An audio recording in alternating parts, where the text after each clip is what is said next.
التنبيه الثالث: الشيطان حريص على إضلال بني آدم وإغوائهم، فقد أقسم وقال: فبعزتك لأغوينهم أجمعين إلا عبادك منهم المخلصين. اللهم اجعلنا منهم يا رب العالمين. ومن الغلو ومن إضلاله أن يوقع أن يخرج بني آدم من الصراط المستقيم إلى غلو أو إلى جفاء وتقصير. ومن الغلو التعصب للمشايخ، أخطأوا أو أصابوا. وبعض الناس يتعصب لشيخه، وما أن يخطئ ويضلل شيخ أحدا إلا ويقبل كلامه بلا سؤال ولا بحث، وهذا لا يجوز. بل ذكر ابن تيمية أن هذا من البدع والضلالات. نعم. ഷൈത്താൻ മനുഷ്യരെ ഈ യഥാർത്ഥ പാതയിൽ നിന്ന് തെറ്റിക്കാൻ എപ്പോഴും ബദ്ധശ്രദ്ധനായിട്ടാണ് ഇരിക്കുന്നത്. ഷൈത്താന്റെ കെണി നോക്കൂ. അവൻ സത്യം ചെയ്ത് പറഞ്ഞത് കാണാം. റബ്ബിനോട് പറഞ്ഞു, ഫബിഇസ്സതിക ലഉഗ്വിയന്നഹും അജ്മഈൻ ഇല്ലാ ഇബാദക മിൻഹുൽ മുഖ്ലസീൻ. നിന്റെ ഇസ്സത്ത് തന്നെ സത്യം, ഞാൻ അവരെ മുഴുവൻ, മനുഷ്യരെ മുഴുവൻ വഴിതെറ്റിക്കും, നിന്റെ മുഖ്ലസുകളായ, നീ പ്രത്യേകം തെരഞ്ഞെടുത്ത ആളുകളായ അടിമകളെ ഒഴികെ. അള്ളാഹു നമ്മെ കൂട്ടരിൽ ഉൾപ്പെടുത്തുമാറാകട്ടെ. നോക്കൂ, ശൈത്താന്റെ കെണികളിൽ ഒന്നാണ് മനുഷ്യരെ ഈ ഹക്കിൽ നിന്ന് ഗുലുവിലേക്ക്, അതായത് അതിരുവിടലിലേക്ക്, അല്ലെങ്കിൽ ജഫായിലേക്ക്, ഇപ്പുറത്ത് അലംഭാവത്തിലേക്ക്, ഒന്നുകിൽ അതിരുവിടുക അല്ലെങ്കിൽ പറ്റെ അവഗണിക്കുക, ഇതിലേക്ക്, ഇത് രണ്ടിലൊന്നിലേക്ക് വഴിതെറ്റിച്ചു കൊണ്ടുപോവുക എന്നത് ശൈത്താന്റെ കെണികളിൽപ്പെട്ടതാണ്. നോക്കൂ, ഗുലുവിന്റെ, അതിരുവിടലിലെ അതിന്റെ ഇനങ്ങളിൽ ഒന്നാണ് ആളുകൾ ഏതെങ്കിലും ഒരു ഷെയ്ഖിന്റെ പേരിൽ കക്ഷി ചേരുക എന്നത്. അദ്ദേഹം പറഞ്ഞത് ശരിയാകട്ടെ തെറ്റാകട്ടെ, ശരിയായാലും തെറ്റായാലും അദ്ദേഹം പറഞ്ഞതാണോ എങ്കിൽ ഞാൻ ആ ഭാഗത്താണ് എന്ന രൂപത്തിൽ കക്ഷി ചേരുക എന്നത് ഈ ഗുലുവിന്റെ, അതിരുവിടലിന്റെ ഭാഗമാണ്. നോക്കൂ, ചില ആളുകൾ ഇങ്ങനെ ഒരു ഷെയ്ഖ്, ഏതെങ്കിലും ഒരാൾ വഴിവഴിച്ച ആളാണ് എന്നോ മറ്റോ പറഞ്ഞാൽ അത് ശരിയാണോ തെറ്റാണോ എന്നൊന്നും നോക്കാതെ ആ ഷെയ്ഖ് പറഞ്ഞത് പിൻപറ്റുന്നത് കാണാം.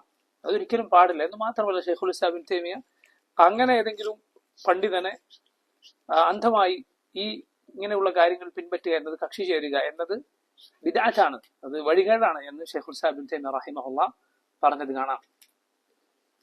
وقد بلغني أن عندكم في كيرلا وبين الملباريين أن هناك أناسا محسوبين على السنة يتعصبون لشيخهم ويوالون ويعادون على كلام شيخهم ويقبلون كلامه بلا حجة ويتعصبون لذلك، وهذا من الخطأ الكبير، بل هذا من البدع والضلالات، عافاني الله وإياكم. ويجب أن يسير السلفي على قاعدة، وهي قول الإمام مالك: ما منا إلا وراد أو مردود عليه. يذكر هذه القاعدة قولا ويطبقها عمليا. أذكر أن أحد المشايخ الأفاضل قابل أحد المتعصبين لشيخه، قال: هل شيخك معصوم في المنهج؟ هل عنده خطأ في المنهج؟ قال نعم، المعذرة. قال: هل شيخك معصوم في المنهج؟ قال: ليس معصوما في المنهج، لكن لا يعرف له خطأ في المنهج. فإذا لف ودار، فهمتم؟ يقول ليس معصوما لكن لا يعرف له خطأ، يعني النتيجة معصوم. نعم. ثم إن ذهبت الأيام إلا وقام هذا على شيخه وضلله، وشيخه ضلله، وشيخه ضلله. وهذا يذكرني بكلمة للشيخ الإسلام ابن تيمية كما في مجموع الفتاوى، يقول كلاما ما مفاده: ما اجتمع قوم على ضلالة إلا سلط الله بعضهم على بعض. നമ്മുടെ നാട്ടിൽ, കേരളത്തിൽ ഇങ്ങനെ ചില ആളുകളുണ്ട് എന്ന് ഞാൻ അറിഞ്ഞു. അതായത് ഒരു ഷെയ്ഖിന്റെ പേരിൽ കക്ഷി ചേരുക, അദ്ദേഹം ആരെങ്കിലും കുറിച്ച് അയാൾ വഴികേടിലാണെന്ന് പറഞ്ഞാൽ അതങ്ങനെ അതുപോലെ സ്വീകരിക്കുക, അദ്ദേഹത്തിന്റെ പേരിൽ കക്ഷി ചേരുക. ഇതൊരിക്കലും പാടില്ലാത്ത കാര്യമാണ്. മാലിക് റഹിമഹുല്ലാഹ് അദ്ദേഹം പറഞ്ഞത് കാണാം: എല്ലാ ആളുകളിലും ഏതൊരാളുടെ വാക്കാകട്ടെ അതിൽ സ്വീകരിക്കേണ്ടതുണ്ട്, തള്ളിക്കളയേണ്ടതുണ്ട്, നബി സല്ലല്ലാഹു അലൈഹി വസല്ലമയുടെ വാക്കൊഴികെ. എന്നാൽ ഇത്തരക്കാർ ഇത് പറയുക മാത്രമല്ല അത് പ്രാവർത്തികമാക്കുകയും ചെയ്യുന്ന ആളുകളാണ്. ഒരു പണ്ഡിതന്മാരിൽ ഒരാൾ, ശ്രേഷ്ഠരായ പണ്ഡിതന്മാരിൽ ഒരാൾ ഇക്കൂട്ടരിൽപ്പെട്ട ഒരാളോട് ചോദിക്കുകയുണ്ടായി, നിങ്ങളുടെ ഷെയ്ഖ് മാസൂമാണോ? അതായത് ഒരു തെറ്റും പറ്റാത്ത പാപസുരക്ഷിതൻ എന്നൊക്കെ പറയാവുന്ന ഗണത്തിലാണോ നിങ്ങളുടെ പണ്ഡിതൻ, നിങ്ങളുടെ ഷെയ്ഖ്? അപ്പൊ അയാൾ മറുപടി പറഞ്ഞത്രേ, ഇല്ല, അദ്ദേഹം മാസൂമല്ല, അദ്ദേഹം ഒരു പാപസുരക്ഷിതൻ അല്ല, പക്ഷെ അദ്ദേഹത്തിന് എന്തെങ്കിലും ഒരു തെറ്റ് പറ്റിയതായി നമുക്ക് അറിയില്ല, അദ്ദേഹത്തിന് ഒരു തെറ്റ് പറ്റിയിട്ടില്ല. അപ്പൊ നോക്കൂ, എന്താണ് അദ്ദേഹം ആദ്യം നിഷേധിച്ചത് അത് തന്നെയാണ് ആദ്യം പിന്നീട് തിരിച്ച് അതിലേക്ക് തന്നെയാണ് എത്തുന്നത്. അത് മാസൂമല്ല, തെറ്റുപറ്റാത്ത ആളല്ല എന്ന് പറഞ്ഞു, പക്ഷെ യാതൊരു തെറ്റും പറ്റിയിട്ടില്ല എന്നും പറഞ്ഞു. ഇത് നോക്കൂ, ഇങ്ങനെയാണ് ആളുകൾ. അപ്പൊ ഇങ്ങനെ ഒരാളുടെ പേരിൽ, ഒരു ഷെയ്ഖിന്റെ പേരിൽ കക്ഷി ചേരും. എന്നിട്ട് കുറച്ചു കാലം കഴിഞ്ഞാൽ കാണാം ഇതേ ആള് വന്ന് ഈ ഷെയ്ഖ് ദലാലത്തിനാണ്, ആള് വഴിതെറ്റിപ്പോയിരിക്കുന്നു എന്ന് പറയുന്നത്, ഷെയ്ഖ് ഇവൻ വഴികേടിലാണ് എന്ന് പറയുന്നത് കാണാം. ഇത് കാണുമ്പോൾ ഓർമ്മ വരുന്നത് ഷെയ്ഖുൽ ഇസ്ലാം ഇബ്നു തൈമിയ്യ റഹിമഹുല്ലാഹ് മജ്മൂ' ഫതാവിൽ പറഞ്ഞൊരു കാര്യമാണ്. അതായത് ഏതെങ്കിലും ഒരു കൂട്ടർ ഒരു ദലാലത്തിൽ ഒരുമിച്ച് ചേർന്നാൽ, ഒരു വഴികേടിൽ അവർ അതിന്റെ പേരിൽ അവർ ഒത്തുചേർന്നാൽ, അള്ളാഹു അവരെ തന്നെ, അവർക്കിടയിൽ തന്നെ കുഴപ്പങ്ങൾ ഉണ്ടാക്കി തീർക്കും. അത് വഴികേടിന്റെ പേരിൽ ആരെങ്കിലും കക്ഷി ചേർന്നാൽ ഇങ്ങനെയുണ്ട്, അവർക്ക് ഇടയിൽ തന്നെ അള്ളാഹു റബ്ബുൽ ആലമീൻ പ്രശ്നങ്ങൾ ഉണ്ടാക്കി തീർക്കും എന്നാണ്. ومن عجيب أمر هؤلاء المتعصبة لأشياخهم أنه إذا كان الرجل معهم كالوا عليه بالمدائح العظيمة، فريد الزمان وحيد الدار، المحقق المبدع والناصح المنفرد، كلام عظيم، وما إن ينقلب عليهم إلا وينقلبوا ذما بأشد من مدحوا بمجرد أنه تركهم. هذا يذكرك بفعل اليهود مع عبد الله بن سلام لما قال أنت قال من هذا فيكم؟ قال هو خيرنا وابن خيرنا. ثم لما أسلم قال بل هو شرنا وابن شرنا، بمجرد أنه أسلم. وهذا بمجرد أنه ترك تعظيم شيخهم انقلبوا عليه تماما. نعم. ഇത്തരക്കാർ ഏതെങ്കിലും ഒരാൾ അവരുടെ വഴി സ്വീകരിച്ചാൽ, അവരുടെ ഷെയ്ഖിന്റെ ആളായി മാറിയാൽ, അവർ എന്തെന്നില്ലാത്ത പുകഴ്ത്തലിന്റെ വാക്കുകൾ കൊണ്ട് അയാളെ പുകഴ്ത്തും, അയാളുടെ ഏറ്റവും വലിയ ആളാക്കി ചിത്രീകരിക്കും. അയാളെ പോലെ ഒരാൾ വേറെയില്ല, അദ്ദേഹത്തെ പോലെ മുഹഖിഖായ ഒരു പണ്ഡിതൻ വേറെയില്ല എന്ന രൂപത്തിലൊക്കെ പുകഴ്ത്തും. എന്നാൽ ഇവരുമായി ഒന്ന് തെറ്റിയാൽ, അവരുടെ ആ ഗ്രൂപ്പിൽ നിന്ന് മാറിയാൽ, പിന്നെ നേരത്തെ പുകഴ്ത്തിയതിനേക്കാൾ എത്രയോ മടങ്ങ് മോശമായ വാക്കുകൾ കൊണ്ട് ആളെ വിശേഷിപ്പിക്കും. എന്താണ് കാരണം? ഒരേ ഒരു കാരണം, അവരുമായി തെറ്റി, അവരുമായി ഉടക്കി എന്നതാണ്. ഇത് സുബ്ഹാനല്ലാഹ് യഹൂദികൾ അബ്ദുല്ലാഹിബ്നു സലാം റളിയല്ലാഹു അൻഹുവിനോട് ചെയ്തതുപോലെയാണ്. അബ്ദുല്ലാഹിബ്നു സലാം റളിയല്ലാഹു അൻഹു യഹൂദികളിലെ പണ്ഡിതനായിരുന്നു. അപ്പൊ അദ്ദേഹം മുസ്ലിമായി എന്നറിയുന്നതിന് മുൻപ് അവർ അബ്ദുല്ലാഹിബ്നു സലാം റളിയല്ലാഹു അൻഹുവിനെ കുറിച്ച് പറഞ്ഞു, ഖൈറുന വബ്നു ഖൈരിന, അദ്ദേഹം ഞങ്ങളുടെ ഏറ്റവും നല്ല ആളാണ്, ഏറ്റവും നല്ല ആളുടെ മകനാണ്. മുസ്ലിമായി എന്ന് അറിഞ്ഞപ്പോൾ ഉടനെ ഈ പറഞ്ഞ ഇതേ ആളുകൾ അബ്ദുല്ലാഹിബ്നു സലാം റളിയല്ലാഹു അൻഹുവിനെ കുറിച്ച് പറഞ്ഞു, ഹുവ ശർറുന വബ്നു ശർരിന, അദ്ദേഹം ഞങ്ങളുടെ ഏറ്റവും മോശക്കാരനാണ്, ഏറ്റവും മോശക്കാരനായ ആളുടെ മകനാണ്. എന്തേ അദ്ദേഹം ചെയ്തുള്ളൂ? ഇസ്ലാം സ്വീകരിച്ചു എന്നത് മാത്രം. ആ ഒരൊറ്റ കാരണം കൊണ്ട് പറയുകയാണ് എന്ത്, നേരത്തെ പറഞ്ഞ പുകഴ്ത്തലൊക്കെ മാറ്റി ആളെ മോശമാക്കി ചിത്രീകരിക്കുകയാണ്. ومن الغلو غلو الحدادية. والحدادية من حيث الجملة قسمان. القسم الأول غلاة العذر بالجهل، لا يعذرون بالجهل في الشرك، وهذا لا إشكال فيه، هذا أحد القولين لأهل السنة. الإشكال أن من لا يعذر بالجهل، من لا يوافقهم على عدم العذر بالجهل، يتهمون بأنه مرجع ويضللونه ويقيمون الدنيا عليه. ثم لم يقفوا عند هذا الحد، بل اضطروا أن يبالغوا وأن يكذبوا على العلماء بأنهم معهم. بل قال كثير منهم إن جمعا من العلماء يقولون من لا يعذر بالجهل فهو كافر. إن جمع العلماء يقولون من يعذر بالجهل فهو كافر. رأيتم كيف؟ ومنهم من غلا ثم زاد الغلو غلوا وما استطاع أن يزعم أن العلماء لا يعذرون بالجهل، فقال العلماء هؤلاء ضلال كغيرهم، أو رد عليهم أو انتقصهم إلى غير ذلك. شيخ كلامي واضح ولا طويل؟ واضح، تفضل. ഇങ്ങനെയുള്ള ഒരു കൂട്ടരാണ് ഹദ്ദാദികൾ എന്നറിയപ്പെടുന്ന കൂട്ടർ.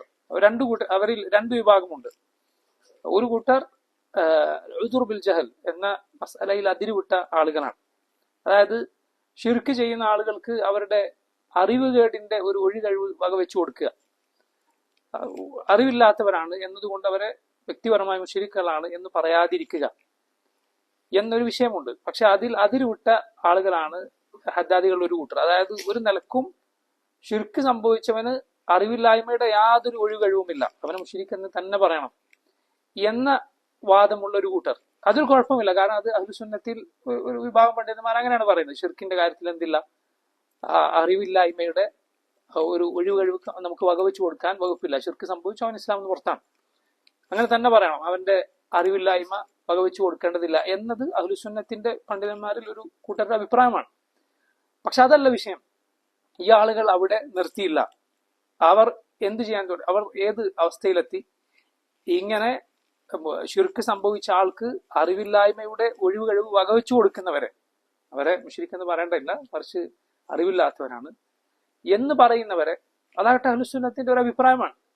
അങ്ങനെ പറയുന്നവരെ ഇർജാഗ് ആരോപിക്കും, ഇവർ മുർജിയാക്കളാണ് എന്ന് പറയും ഹദ്ദാദികൾ. എന്ന് മാത്രമല്ല, അതിനുശേഷം അവരെന്ത് പറയാൻ തുടങ്ങി? അവർ പണ്ഡിതന്മാരുടെ പേരിൽ കളവ് പറയാൻ തുടങ്ങി. ഇവരൊക്കെ നമ്മുടെ ആളുകളാണ്, പണ്ഡിതന്മാരൊക്കെ അവരുടെ അഭിപ്രായക്കാരാണ് എന്ന് പറയാൻ തുടങ്ങി. അവർ ഇങ്ങനെ ഒഴിവഴിവ് വകവെച്ചു കൊടുക്കുന്നവരെ മുർജികളാണ് അല്ലെങ്കിൽ കാഫറുകളാണ് എന്ന് പറയാൻ തുടങ്ങി. പണ്ഡിതന്മാരൊക്കെ ഞങ്ങളുടെ ഭാഗത്താണ് എന്ന് പറയാൻ തുടങ്ങി.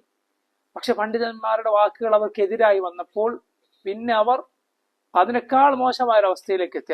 അവരിൽ മറ്റൊരു വിഭാഗം അങ്ങനെയാണ്. ഈ വലിയ വലിയ ഉലമാക്കളൊക്കെ വഴികേടിലാണ്, അവരൊക്കെ വലാലത്തിനാണ് എന്ന് പറയുന്ന അവസ്ഥയിലേക്ക് അവരെത്തിച്ചേർന്നു.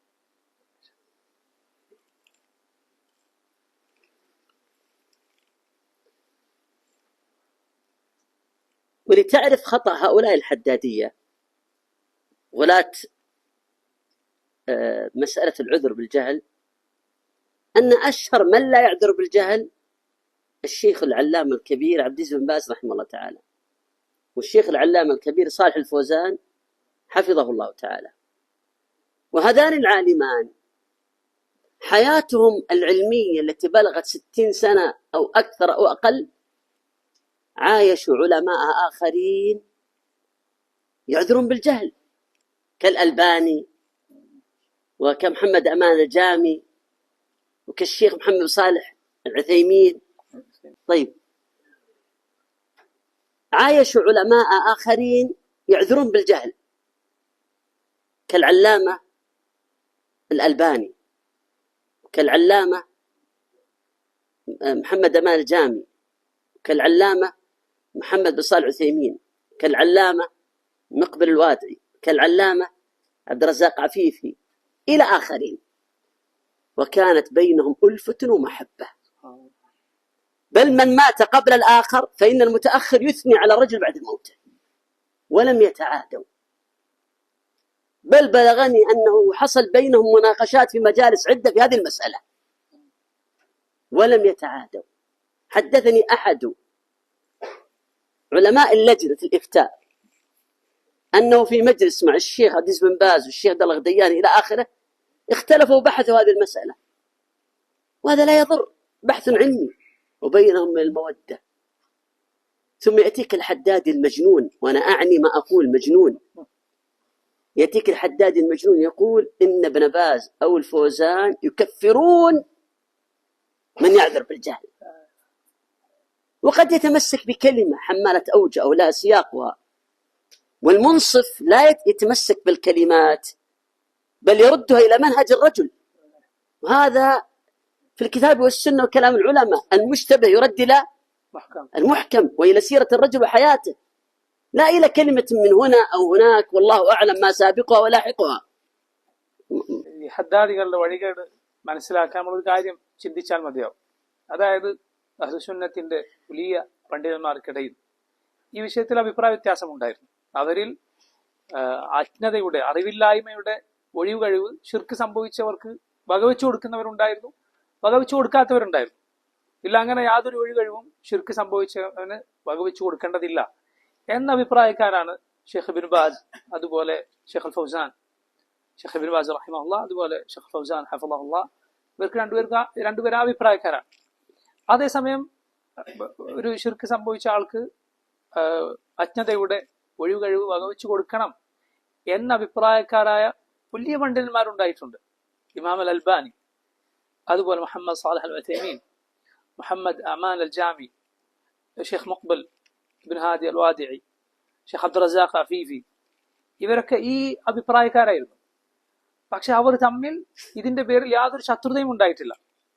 എന്ന് മാത്രമല്ല, ഷെയ്ഖ് പറയുകയാണ്, എനിക്ക് വിവരം ലഭിച്ചിട്ടുണ്ട്, അവർ തമ്മിൽ ഈ വിഷയം പരസ്പരം അങ്ങോട്ടും ഇങ്ങോട്ടും മുനാഖശ നടത്തിയിട്ട് പരസ്പരം ചർച്ച ചെയ്തിട്ടുണ്ട്. ലജ്നയിൽ ഉണ്ടായിരുന്ന പണ്ഡിതന്മാർ അബ്ദുല്ലാഹ് ഹുദയാൻ, അതുപോലെ ഷെയ്ഖ് ഇബ്നു ബാസ് റഹിമഹുല്ലാ, അവരൊക്കെ ഉള്ള മജ്ലിസുകളിൽ അവർ ഈ വിഷയം അങ്ങോട്ടും ഇങ്ങോട്ടും പരസ്പരം സംവദിച്ചിട്ടുണ്ട്.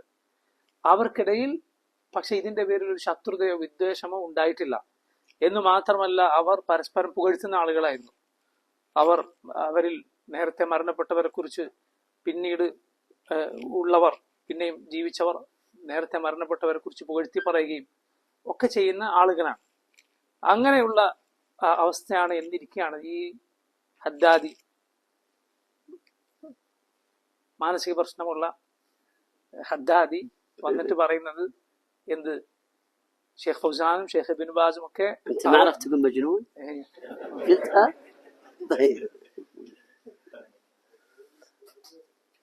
ഈ ഹദ്ദാദി എന്ത് പറയുന്നത്? ഷെയ്ഖ് ഫൗസാനും അതുപോലെ ഷെയ്ഖ് ഇബ്നു ബാസും ഒക്കെ അവരോട് ഈ വിഷയത്തിൽ എതിരെ അഭിപ്രായമുള്ള ആളുകളെ അവരൊക്കെ വലാലത്തിനാണ്, അല്ലെങ്കിൽ അവരൊക്കെ കാഫറുകളാണ് എന്ന് പറഞ്ഞു എന്ന് ഹദ്ദാദി വന്ന് പറയുകയാണ്. ഇത് തീർത്തും തെറ്റാണ്. ويكثر عند الحدادية المعذرة، ويكثر عند طائفة من الحدادية غلاة. നോക്കൂ, നിങ്ങൾ ഇവർ ഈ ഹദ്ദാദികൾ ഇത് പറയാൻ ഉപയോഗിക്കുന്നത് ചിലപ്പോൾ പണ്ഡിതന്മാരുടെ ഏതെങ്കിലും ഒരു വാക്കായിരിക്കും. ഒരു വാക്കെടുത്തിട്ട് അത് വലുതാക്കി വേറെ രൂപത്തിൽ ചിത്രീകരിച്ച ആളുകളോട് പറയാം, ഷെയ്ഖ് ഫൗസാൻ ഇങ്ങനെ പറഞ്ഞു, അല്ലെങ്കിൽ ഇബ്നു ബാസ് ഇങ്ങനെ പറഞ്ഞു എന്ന് പറഞ്ഞു. അതൊരിക്കലും ശരിയല്ല. നമ്മളൊരു പണ്ഡിതന്റെ വാക്ക് അദ്ദേഹത്തിന്റെ മൻഹജുമായി തട്ടിച്ചാണ് മനസ്സിലാക്കേണ്ടത്. വാക്ക് മൻഹജിലേക്ക് മടക്കണം, അല്ലാതെ ഏതെങ്കിലും ഒരു വാക്ക് എവിടുന്നെങ്കിലും എടുത്ത് വ്യാഖ്യാനിക്കുകയല്ല. നമുക്ക് ഖുർആനിലും സുന്നത്തിലും പണ്ഡിതന്മാരുടെ വാക്കുകളും ഒക്കെ ഉള്ളൊരു നിയമമാണിത്. അതായത് മുത്തശാബിഹ് മുഹ്കമിലേക്ക് മടക്കണം. മുത്തശാബിഹ് മുഹ്കമിലേക്ക് മടക്കണം. എന്താണ് മുത്തശാബിഹ് എന്നാൽ? ഒരു സംശയമുള്ള കാര്യം, ഒരു അവ്യക്തത വന്നിട്ടുള്ള ഒരു കാര്യം, അത് യാതൊരു അവ്യക്തതയും ഇല്ലാത്ത ഒരാളുടെ മുഹ്കമായ ഖണ്ഡിതമായ വാക്കെന്താണോ, അദ്ദേഹത്തിന്റെ മൻഹജ് എന്താണോ, അതിലേക്ക് മടക്കണം. ഒരു പണ്ഡിതന്റെ ഒരു വാക്ക് അദ്ദേഹത്തിന്റെ ജീവിതവുമായി തട്ടിച്ചു നോക്കണം. അതിന് യാതൊരു ബന്ധവുമില്ലാത്തൊരു വാക്ക് കണ്ടാൽ അത് അങ്ങനെ തന്നെ എടുത്ത ആളുകളോട് പറയുകയല്ല. ചില വാക്കുകൾ പലതര വജ്ഹുകൾ ഉൾക്കൊള്ളുന്ന വാക്കുകളായിരിക്കും. എന്ന് പറഞ്ഞാൽ അത് പറയാനുള്ള സാഹചര്യം, അതുപോലെ അത് സ്വീകരിക്കേണ്ട അതിന് പല അർത്ഥതലങ്ങളും ഉണ്ടായിരിക്കാം. അതൊരാളുടെ മുഴുവൻ വാക്കുകളിൽ നിന്നാണ് നമ്മളത് മനസ്സിലാക്കേണ്ടത്. അദ്ദേഹത്തിന്റെ മൻഹജ് ഇതായിരുന്നു, അദ്ദേഹത്തിന്റെ ജീവിതം ഇതായിരുന്നു. അപ്പൊ അതിന് നേരെ എതിരായ വാക്ക് ഒരാളുടെ വാക്കിൽ നിന്ന് ഉദ്ധരിക്കുക എന്ന് പറയുന്നത് തീർത്തും തെറ്റാണ്. അത് തികഞ്ഞ അനീതിയാണ്. وأحد أو المعذرة ويكثر عند بعض حدادية الغلو في عدم العذر بالجهل أنهم يصفون السلفيين ليل نهار صباح مساء في تويتر وغيره المرجئة المرجئة المرجئة المرجئة، وإذا أحرجوا قيل لهم من المرجئة سكتوا. وكثير منهم يطعن في الألباني لكن لا يجرؤ، حتى إن أحدهم اشتهر بهذا في تويتر، يسمونه إكس هنا في تويتر، منصة إكس. فلما قيل له قال وفيهم علماء، قال أحد المشايخ الأفاضل رد عليه في تويتر قال سمي عالما فخنس، وهو يحوم حول العلامة الألباني رحمه الله تعالى، لكن ما استطاع أن يتلفظ بهذا. نعم. ഈ ഹദ്ദാദികൾ അവരുടെ സ്ഥിരം രീതിയാണ് സലഫികളെ മുർജികളാണ് ഇവർക്ക് ഇർജാഅാണ് എന്നിങ്ങനെ വിളിച്ചുകൊണ്ടിരിക്കുക എന്നത് ഇവരുടെ സ്ഥിരം രീതിയാണ്. എന്ന് മാത്രമല്ല, അവർ ഇമാം അൽബാനിയെ പോലെയുള്ള പണ്ഡിതന്മാരെ കുറിച്ച് വ്യംഗ്യമായി ഇത് പറയുന്നത് കാണാം. നേർക്ക് നേരെ പേരെടുത്ത് മുർജിയാണെന്ന് പറയാൻ അവർക്ക് ധൈര്യവുമില്ല. ട്വിറ്ററിൽ, എക്സിൽ ഇതിങ്ങനെ പറഞ്ഞുകൊണ്ടിരിക്കുന്ന ചില ആളുകളുണ്ട്. അവർ പറയും ഈ ഇർജായിന്റെ വാദക്കാരിൽ പണ്ഡിതന്മാരുമുണ്ട് എന്ന്. അൽബാനിയാണ് ഇങ്ങനെ വ്യംഗ്യമായി പറഞ്ഞുകൊണ്ടിരിക്കുന്നത്. അപ്പൊ ഒരു ആലിം അയാളോട് ചോദിച്ചു, ശരി, ഇതിൽ നീ പറയുന്ന വാദക്കാരിൽ പണ്ഡിതന്മാരും ഉണ്ട് എന്നാണല്ലോ നീ പറയുന്നത്, ഒരു പണ്ഡിതന്റെ പേര് പറ, ഒരു ആലിമിന്റെ പേര് പറ. അപ്പോ മിണ്ടാട്ടമില്ല. അപ്പൊ നോക്കൂ, പേര് പറയാൻ ധൈര്യമില്ല. ഈ മുർജിയാക്കൾ എന്ന് പറയും. എന്താണ് ഇർജ എന്ന് ചോദിച്ചാൽ ഉത്തരമില്ല. അപ്പൊ പിന്മാറിക്കളയും. ഇത് ഈ വിഷയത്തിൽ വഴിതെറ്റിയ ഹദ്ദാദികളുടെ സ്ഥിരം രീതിയാണ്. وهذا الحدادي نفسه يكثر الطعن في السلفيين بسبب العذر بالجهل ويسميهم مرجئة. فلما مات أحد كبار الحركيين وهو سعد بريك سماه سلفيا. والعجيب أن سعد بريك يعذر بالجهل، فيا ليت أنصف إن كان هناك إنصاف فيعامل سعد بريك كما عامل السلفي الذي سماهم مرجئة. نعم. ഇവരിൽപ്പെട്ട ഒരാൾ സാധാരണ സലഫികളെ ഈ വിഷയത്തിന്റെ പേരിൽ, അതായത് ശിർക്ക് സംഭവിച്ചവർക്ക് അജ്ഞതയുടെ ഒഴികഴിവ് വകച്ചു കൊടുക്കുന്നു എന്നതിന്റെ പേരിൽ സലഫികളെ മുർജിയാക്കൾ എന്ന് വിളിക്കുന്ന ഈ കൂട്ടരിൽ ഒരാൾ, ഒരു ഹറക്കിയായ ഒരാൾ മരണപ്പെട്ടപ്പോൾ, ഈ വിപ്ലവങ്ങളെയും മറ്റുമൊക്കെ പ്രോത്സാഹിപ്പിക്കുന്ന പഴച്ച കക്ഷികളിൽപ്പെട്ട ഒരാൾ സഅദ് അൽ ബുറൈഖ് മരണപ്പെട്ടപ്പോൾ ഇവരിലൊരാൾ അദ്ദേഹത്തെ വിശേഷിപ്പിച്ചത് സലഫി എന്നാണ്. എന്നാൽ അദ്ദേഹമാകട്ടെ, ഈ മരിച്ചുപോയ സഅദ് അൽ ബുറൈഖ് ആകട്ടെ, ഷിർക്ക് സംഭവിച്ച ആൾക്ക് ജഹലിന്റെ ഉദ്ർ നൽകണം, അച്ഛനയുടെ ഉദ്ർ നൽകണം എന്ന വാദക്കാരനാണ്. ആ വിഷയത്തിൽ അയാളുടെ വാദം അങ്ങനെയാണ്. പക്ഷെ ആൾ മരിച്ചപ്പോ സലഫികളെ മുർജിയാക്കൾ എന്ന് വിളിക്കുന്ന ഇദ്ദേഹം അയാളെ വിശേഷിപ്പിച്ചത് സലഫി എന്നാണ്. നീതി പാലിക്കണ്ടേ? സലഫികളെ മുർജിയാക്കൾ എന്ന് ഈ വിഷയത്തിന്റെ പേരിൽ വിളിക്കുന്ന ആൾ, അതേ വാദമുള്ള ഈ ഹറക്കിയായ ആൾ മരണപ്പെട്ടപ്പോ എങ്ങനെയാണ് അയാളെ സലഫി എന്ന് വിളിക്കുന്നത്, മുർജി എന്ന് വിളിക്കാതെ? ومن الحدادية حدادية الغلاة في التبديع. ഹദ്ദാദികളുടെ കൂട്ടത്തിൽ തബ്ദീഇന്റെ വിഷയത്തിൽ അതിരുവിട്ട ആളുകളും ഉണ്ട്. അഥവാ ജനങ്ങളെ ബിദ്അത്തുകാരായി എണ്ണുന്നതിന്റെ കൂട്ടത്തിൽ ഇന്നാൾ ബിദ്അത്തുകാരനാണ് എന്ന് പറയുന്ന വിഷയത്തിൽ അതിരുവിട്ട ആളുകളും ഈ ഹദ്ദാദികളുടെ കൂട്ടത്തിലുണ്ട്. فيبدعون بالجزئيات وبلا ضوابط شرعية. ദീനിന്റെ വ്യവസ്ഥകളൊന്നും, ദീനിന്റെ നിയമങ്ങളും വ്യവസ്ഥകളൊന്നും പാലിക്കാതെ ആളുകളെ ബിദ്അത്തുകാരാക്കി ചിത്രീകരിക്കുന്നവർ ഈ ഹദ്ദാദികളുടെ കൂട്ടത്തിലുണ്ട്. التنبيه الرابع: كما أن هناك أناسا غلوا فإن هناك أناسا جفوا وميعوا وسهلوا. نعم. അതുപോലെ ഉണർത്താനുള്ള പ്രധാനപ്പെട്ട കാര്യം, ഈ അതിരുവിട്ട ആളുകളുണ്ട്, ഗുലുവിന്റെ ആളുകളുണ്ട് എന്നതുപോലെ ജഫായിന്റെ അഥവാ അലംഭാവത്തിന്റെ, ദീൻ മയപ്പെടുത്തുന്ന, ദീനിൽ വെള്ളം ചേർക്കുന്ന ആളുകളും നേരെ മറുവശത്ത് ഉണ്ട്. وللأسف شاعوا وكثروا في السلفيين. ഖേദകരമായ കാര്യം, സലഫികളിൽ ഈ ആളുകൾ ധാരാളമായുണ്ട്. ഈ ഒരു തമയ്യുഇന്റെ അഥവാ മായം ചേർക്കുന്ന, ദീനിൽ വെള്ളം ചേർക്കുന്ന ആളുകളും ധാരാളമുണ്ട്. وكم من سلفي كان جيدا متقدما فتقهقر الوراء ورجع بسبب شبهة التمييع. ഈ തമീഇന്റെ അഥവാ ഇങ്ങനെയുള്ളൊരു മയപ്പെടുത്തലിന്റെ പിന്നാലെ പോയതിന്റെ പേരിൽ എത്രയോ നല്ല സലഫികൾ അവരുടെ ആ നല്ല മുന്നേറ്റത്തിൽ നിന്ന് പിറകോട്ട് പോയിട്ടുണ്ട്. അവർ പിന്നോക്കം പോയത് കാണാം ഈ ഒരു വാദം അതിൽ പെട്ടുപോയതിന്റെ പേരിൽ. والمميعة إذا نظرت إليه من بعيد لا تدري أهو سروري أو سلفي. ഈ വാദമുള്ള ആളുകൾ, ഇങ്ങനെ വെള്ളം ചേർക്കുന്ന ആളുകൾ, അവരെ നീ ദൂരെ നിന്ന് വീക്ഷിച്ചാൽ നിനക്ക് മനസ്സിലാവുകയില്ല ഇതൊരു സലഫിയാണോ അതല്ല ഒരു സുറൂരിയാണോ എന്ന് മനസ്സിലാക്കാൻ കഴിയില്ല. ولا تدري أهو سروري تقنع بقناع السلفية ليخدع السلفيين أو سلفي ضعف فقارب السروريين. ഒരു സുറൂരി സലഫി കുപ്പായമിട്ട് വന്നതാണോ അതല്ല ഒരു സലഫി സുറൂരികളോട് ഒന്ന് അടുത്തതാണോ എന്ന് നിനക്ക് സംശയം തോന്നി. ഇത് ഏതാണ് വകുപ്പ് എന്ന് ഇങ്ങനെയുള്ള ആളുകൾ കണ്ടാൽ മനസ്സിലാവുകയില്ല. ولهم علامات منها أنهم لا يحبون الردود على المخالفين حتى ولو كانت بعدل وعلم وحجة، لا يحبونهم، وإن قالوا بألسنتهم نحن نؤيد الرد على المخالف، لكن عمليا لا يحبون الردود على المخالفين، ويزهدون طلابا من الحضور عند من يرد على المخالفين. ഇവർക്ക് ചില അടയാളങ്ങളുണ്ട്. അതിലൊന്നാണ് ഇവർക്ക് എതിരാളികൾക്ക് മറുപടി പറയുക എന്ന കാര്യം ഇങ്ങനെയുള്ള ആളുകൾക്ക് ഇഷ്ടമാവുകയില്ല. മറുപടി നല്ല ഇൽമിന്റെ അടിസ്ഥാനത്തിൽ നല്ല ശരിയായ മാർഗമനുസരിച്ചുള്ള മറുപടിയാണ് എങ്കിൽ പോലും ഇങ്ങനെയുള്ളവർക്ക് എതിരാളികൾക്ക് മറുപടി പറയുന്നത് ഇഷ്ടമല്ല. അവർ പറയും ഞങ്ങൾക്ക് മറുപടിയൊക്കെ പറയണം, എതിരാളികൾക്ക് തെറ്റിന്റെ സലഫിയത്തിന്റെ എതിർകക്ഷികൾക്ക് മറുപടിയൊക്കെ പറയണം എന്നവർ പറയുമെങ്കിലും പ്രവർത്തിപഥത്തിൽ അവരത് കൊണ്ടുവരികയില്ല. ഇങ്ങനെ റദ്ദ് പറയുന്ന മറുപടി പറയുന്ന ആളുകളുടെ മജ്ലിസിൽ പങ്കെടുക്കുന്നത് അവർ പ്രോത്സാഹിപ്പിക്കുകയില്ല. അതോട് അവർ വിലക്കുകയാണ് ചെയ്യുക. العلامة الثانية يحبون الرماديين. أتدري ما الرمادي؟ هو الذي ليس أبيض ولا أسود.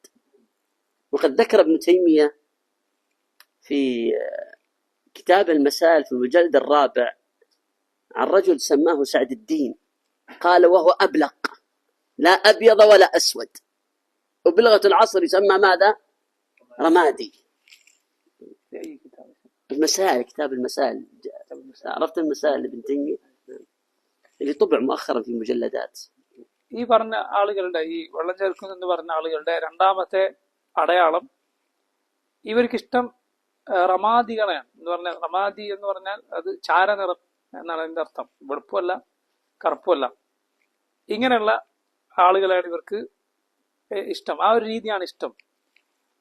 ഷെയ്ഖുൽ ഇസ്ലാം ഇബ്നു തൈമിയ്യ അദ്ദേഹത്തിന്റെ മസായിലിൽ സഅദുദ്ദീൻ എന്നു പേരുള്ള ഒരാളെ കുറിച്ച് വിശേഷിപ്പിച്ചത് കാണാം. അയാൾ ഒരു അബ്ലഖാണ് എന്ന് പറഞ്ഞാൽ വെളുത്തതുമല്ല കറുത്തതുമല്ല. അതായത് ഈ രൂപത്തിൽ നിലപാടുള്ള ഒരാളെ ഷെയ്ഖുൽ ഇസ്ലാം ഉപയോഗിച്ച പദപ്രയോഗമാണ്. അത് പഴയ പദപ്രയോഗമാണ് അബ്ലഖ് എന്ന് പറയുന്നത്, വെള്ളയും കറുപ്പും അല്ലാത്തത്.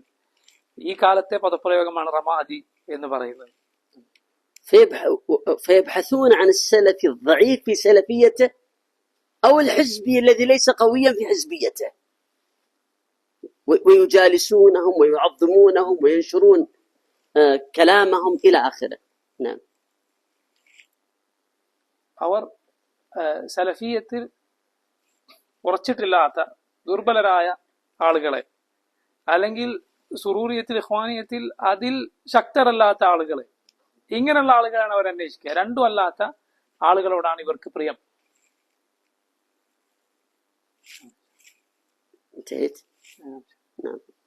العلامة الثالثة يجالسون الحزبيين ولهم علاقة بهم ولقاءات ويجعلونهم أصحابا لهم، شيء يظهرونه وشيء يخفونه. العلامة الثالثة يجالسون الحزبيين ولهم بهم علاقة، وهذه العلاقة شيء منها يظهرونه وشيء منها يخفونه. نعم. മൂന്നാമത്തെ അടയാളം ഇവർ ഹിസ്ബികളായ ആളുകളുടെ കൂടെ ചേരുകയും അവരുടെ കൂടെ ഇരിക്കുകയും ചെയ്യുന്ന ആളുകളാണ്. അവരത് ചില സന്ദർഭങ്ങളിൽ വെളിപ്പെടുത്തും, ചില സന്ദർഭങ്ങളിൽ അവരത് മറച്ചുവെക്കും. അത് ഇപ്പോഴും ഒരുപോലെ അവർ വെളിപ്പെടുത്തുകയില്ല.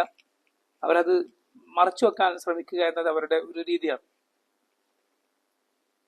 العلامة الرابعة والخامسة. العلامة الرابعة لا يحبون الكلام في المنهج، وتراهم يمزحون ويتضاحكون، وإذا جاء الكلام في الحزبيين والمنهج قال لماذا لا نطلب العلم وننشغل بالعلم؟ أنت قبل قليل تضحك وتمزح ساعات، لماذا لا تذكر العلم لما جاء المنهج؟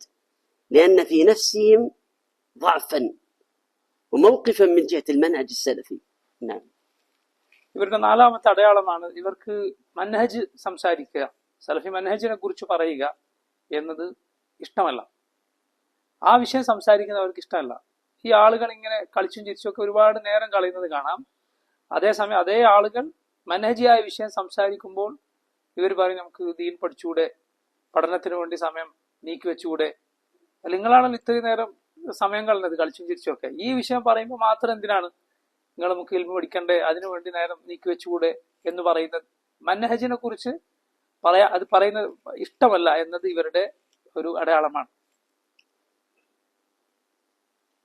ويصدون عن المنهج السلفي وتعلمه والحماسة له بسبل وطرق، منها التأصيل العلمي، فيقولون نشتغل بالتأصيل، التأصيل وهي كلمة حق يراد بها باطل. ومنها عدم العجلة، لا تكن عجلا، لا تكن كذا، لا تكن كذا. ومنها اتهام السلفيين بقلة العقل، وأن مقتضى العقل أن تسكت، إلى غير ذلك من الطرق التي لا قيمة لها عند من يعرف حقيقة الأمر. نعم. സലഫി മൻഹജ് സംസാരിക്കുന്നത് തടയാൻ, എതിരാളികൾക്ക് മറുപടി പറയുന്നത് തടയാൻ ഇവരുടേതായ ചില വഴികളുണ്ട്, രീതികളുണ്ട്. അതിലൊന്നാണ് ഇവർ പറയും തഅ്സീലുൽ ഇൽമി, അതായത് ആദ്യം നമ്മൾ അറിവിന്റെ അടിത്തറ കെട്ടിപ്പടുക്കുക, ആദ്യം പഠിക്കേണ്ട കുറെ കാര്യങ്ങളുണ്ട്, അത് പഠിക്കുക എന്നിങ്ങനെ തഅ്സീലുൽ ഇൽമി എന്ന വാക്ക് ഇവരിങ്ങനെ ഉരുവിട്ടുകൊണ്ടിരിക്കും. ആ വാക്ക് ശരി, നല്ല വാക്കാണ്. കലിമത്ത് ഹഖിൻ ഉരീദ ബിഹാ ബാത്തിൽ എന്ന് പറഞ്ഞതുപോലെയാണ്. വാക്ക് സത്യമാണ്, പക്ഷെ അതുകൊണ്ടുള്ള ഉദ്ദേശം ബാത്തിലാണ്, തെറ്റാണ്. ഇത് ഇവരുടെ ഒരു രീതിയാണ്. അതുപോലെ ഇവരുടെ മറ്റൊരു രീതിയാണ്, ഇവർ പറയുന്നത് തിരക്കൂട്ടരുത്, ധൃതി കാണിക്കരുത്, മറുപടി പറയുന്നത് ഒഴിവാക്കാൻ, അതിന് തടസ്സം നിൽക്കാൻ ഉപയോഗിക്കുന്ന മറ്റൊരു വാക്കാണത്.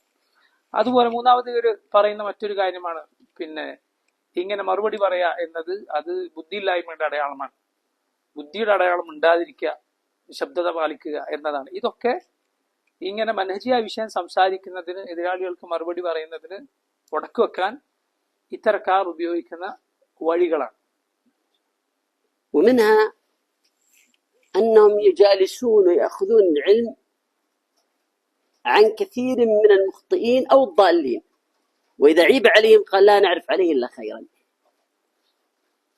إما أنهم لم يبحثوا عن حاله، ومجرد ذلك، مجرد ألا يعلموا يقينا شيئا من سوءه يأخذون عنه ويجالسونه ويتعامون ويتجاهلون عن أخطائه، ولا يبحثون خشية أن يقعوا على أخطائه.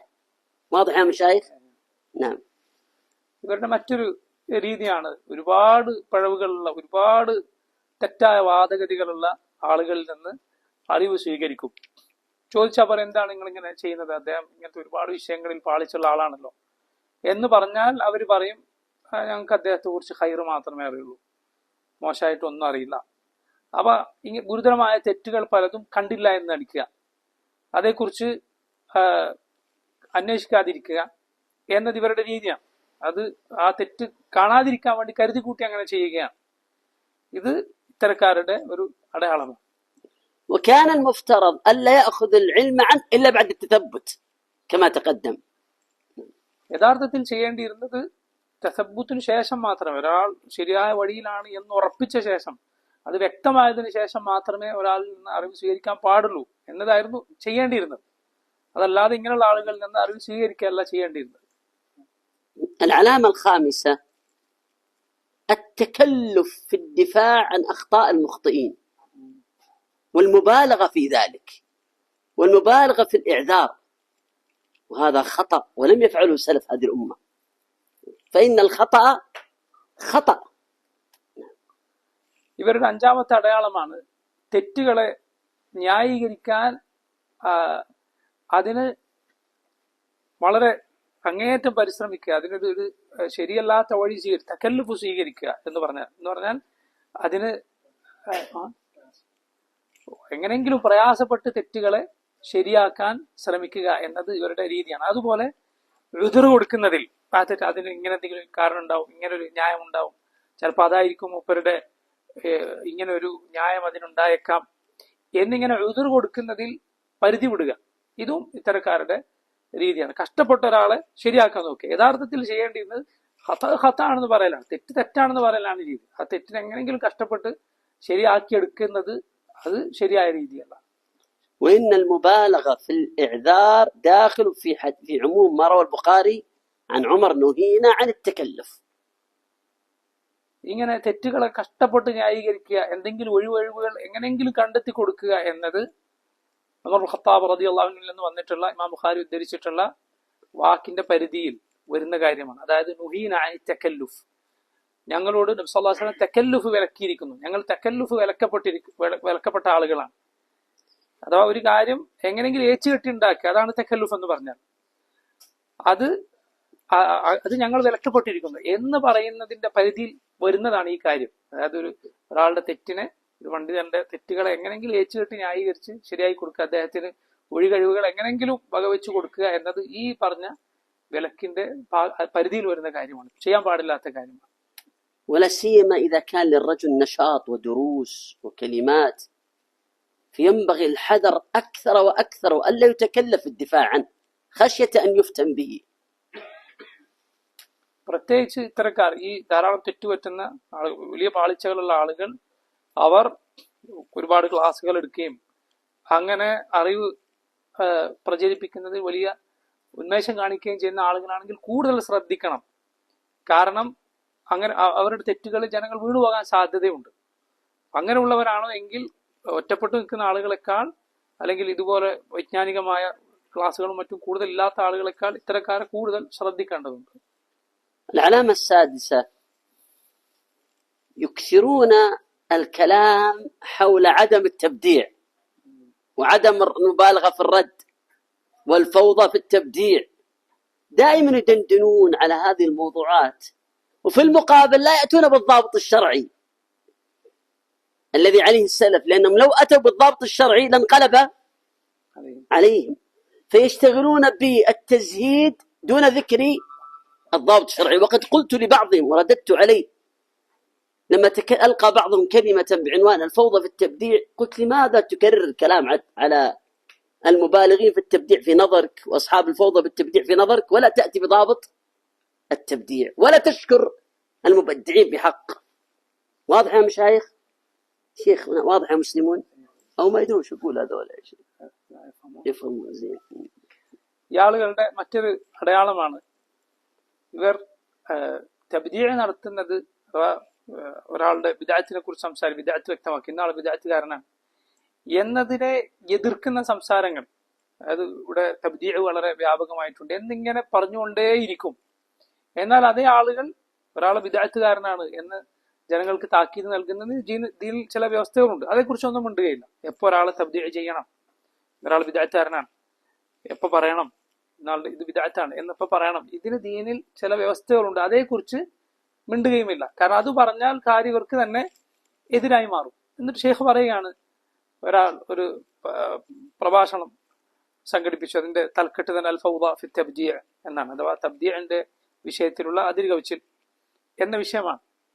ഷെയ്ഖ് അയാളോട് ചോദിച്ചു, എന്താണ് ഈ വിഷയം ഇതിങ്ങനെ പറഞ്ഞുകൊണ്ടേയിരിക്കുന്നത്, ബിദ്അത്ത്, ഇന്നാൾ ബിദ്അത്തുകാരനാണ് എന്ന് പറയുന്നതിൽ അതിരുവിടുക എന്ന വിഷയം അത് ധാരാളമായി പറയുക, ഈ വിഷയം പറഞ്ഞുകൊണ്ടേയിരിക്കുന്നത് എന്തുകൊണ്ടാണ്, ഇത് നിങ്ങൾ എതിർത്തുകൊണ്ടേയിരിക്കുന്നത് എന്തുകൊണ്ടാണ്? നിങ്ങളാകട്ടെ ഒരാൾ എപ്പോൾ ബിദ്അത്തുകാരനാണെന്ന് പറയണം എന്നതിനുള്ള ദീനിലെ വ്യവസ്ഥകളെ കുറിച്ച് മിണ്ടുന്നുമില്ല. പിന്നെ ഇതെന്തുകൊണ്ടാണ് ഇതിങ്ങനെ പറഞ്ഞുകൊണ്ടേയിരിക്കുന്നത്? واحد هؤلاء المميعة لما مات الحركي سعد بريك راسل أحد المشايخ الأفاضل وقال: الآن سترى أصحابنا، بعبارته باللهجة العامية لكن سأذكرها باللغة العربية، الآن سترى أصحابنا يذكرون الآثار في عدم الترحم على البدع والفرح بموتهم. فخاطبني هذا الشيخ الفاضل فقلت له: بدل من أن يجعل همه في إخوانه الذين سيذكرون الآثار الفرح موت البدع، لماذا لا يكون همه في حفظ المجتمع من ضلالاته؟ لأن الحركيين سينشطون في نشر باطله، فلماذا لا يكون عنده هم لمواجهة الباطل، مواجهة باطل الذي سينشره الحركيون بعد موته؟ فهمتم يا مشايخ؟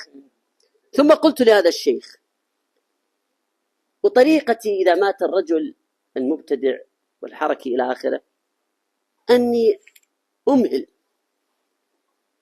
فإن لم يكن لموته صدى، وإنما كلام ليس له صدى ولا نشر للباطل أعرضت عنه، وإن كان لكلامه صدى واستغل موته كما فعل مع أبي إسحاق الحويني، فلا بد أن يكون لنا دور لحماية الدين، ولا تستغل عاطفة الناس بموت فلان في نشر باطله. وفعلا لما مات سعد بريك ما كان له صدى فيما رأيت، حتى خرج بعض الغلاة العذر بالجهل بعض غلاة في عدم العذر بالجهل، والذي عندهم تمييع سماه سلفيا، ضج السلفيون ونشطوا في بيان ضلاله. كلامي واضح. طيب. സഅദുൽ ബുറൈഖ് എന്ന് പറയുന്ന ആൾ മരണപ്പെട്ട സമയത്ത് നേരത്തെ ഷെയ്ഖ് സൂചിപ്പിച്ച ഹർക്കിയായ വിപ്ലവങ്ങളൊക്കെ പ്രോത്സാഹിപ്പിക്കുന്ന കൂട്ടത്തിൽപ്പെട്ട ആളായിരുന്നു. അദ്ദേഹം മരണപ്പെട്ടപ്പോൾ ഈ രൂപത്തിൽ നേരത്തെ പറഞ്ഞ മുമയ്യത്തിൽപ്പെട്ട ഈ വെള്ളം ചേർക്കുന്ന നിലപാടുള്ള ആളുകളിൽ ഒരാൾ ഒരു ഷെയ്ഖിന് ഒരു എഴുത്തെഴുതി.